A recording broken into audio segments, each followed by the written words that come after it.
paroko mteule ameweka kiapo cha uaminifu na anakisaini mbele ya mashamba ya askofu, lakini pia na mashahidi wawili wa parokia ambao wanakuwa kwa uwakilishi katika kusimamia hayo ambayo paroko wetu katika kusimamia kwako kusaidiana na nani. Na hao ni kwa niaba ya kibeni mnote kama wana kanisa.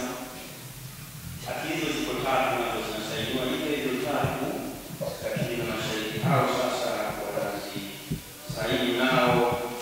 ili kusudi wazidi zaidi kwa wenye mshikamano zidi zaidi kuhimiza zaidi kumsaidia paroko katika kutekeleza wajibu wake kwa haya yanayosema kuanzia kanuni ya imani, lakini pia katika kiapo hicho cha uaminifu kwa kanisa la Mungu kama utawala, lakini pia kwetu kama kanisa watu anaokabidhiwa leo. Pamoja na hiyo, katika kusaini huko basi tunamuombea kwa Mungu azidi zaidi kuimarisha ninyi na hata sisi kwa pamoja na yeye, ukiwa tunaitika kwa mchungaji mmoja ndio askofu wetu ambaye naye atazisaini hati hizo zote tatu kwa ajili yake kama ukumbusho kwenye ofisi ya askofu, lakini pia mmoja atabaki naye yeye mwenyewe baba paroko mteule na nyingine tabaki kwa ajili ya kumbukumbu za ofisi.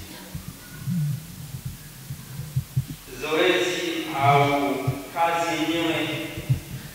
ya uparoko, pamoja na kwamba ni mamlaka katika kuongoza na kabidhiwa leo, lakini karama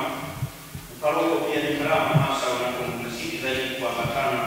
na kuendelea na Mungu katika yale uliyomuomba na unayemuomba na yale aliyokuagiza kuyafanya katika maisha yetu ya ubatizo. Kwa hiyo uparoko pia ni karama katika maana ya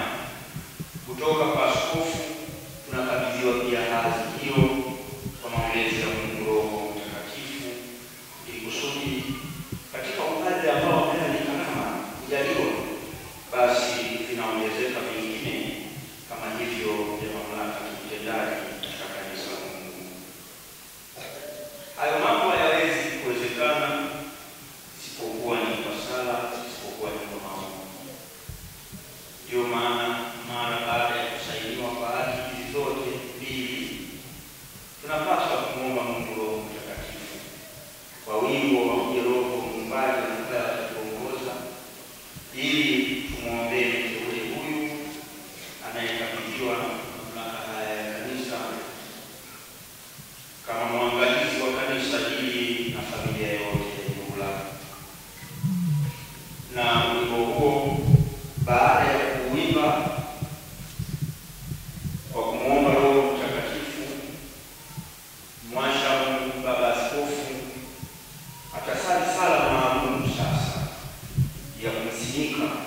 ndio sala maalum ya kumweka katika ofisi hiyo ya paroko. Yeye